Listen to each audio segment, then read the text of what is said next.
And now for the EFD group, Mr. Farage.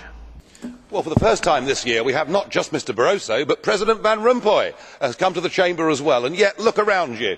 What have we got? 5% turnout amongst members? Well, they haven't missed much.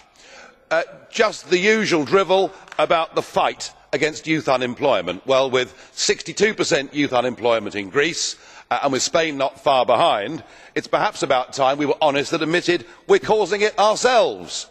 We're doing it through the misconstruction of the euro, through the obsession with global warming and the over-regulated business model. And yet your recipe is more bureaucracy, a youth guarantee scheme, another 6 billion for the Youth Employment Initiative, the setting up of the European Alliance for Apprenticeships, backed up by the quality framework for traineeships, and the list goes on and on and on of yet more highly paid civil servants setting up organisations that will achieve nothing. Until the euro is broken up, until you reverse the social market model, you will not help youth unemployment.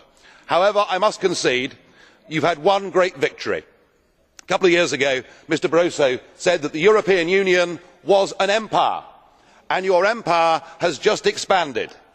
Indeed, David Cameron appears to be the biggest cheerleader for the EU extending all the way to the Urals. No, you have got Croatia. You have planted your flag on Croatian soil. Not, of course, that there was much public support for this. Only 22% of Croatians turned out to vote in the European Parliament elections, but there was plenty of support from the Croatian political class. Oh yes, in fact the Prime Minister that negotiated entry, Mr Sanader, who of course was jailed for 10 years last year for selling national assets, well, he has been backed up by the whole of Croatia. They have sold out their country.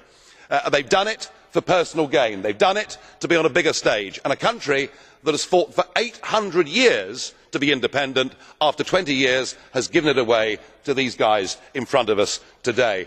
Well, you may, for the moment, be getting away with it, but it is not going to last very long. There is a gathering electoral storm. It is coming on the left, on the centre and on the right. You can hardly fail to notice what has happened in big countries like France, like Italy, what is happening in Finland, what is happening in the Netherlands, and indeed even what is happening in Britain. And I think the European elections next year present the opportunity for us to show you, Mr Barroso, that the European project is reversible, and it needs to be reversed for the betterment of the peoples of Europe.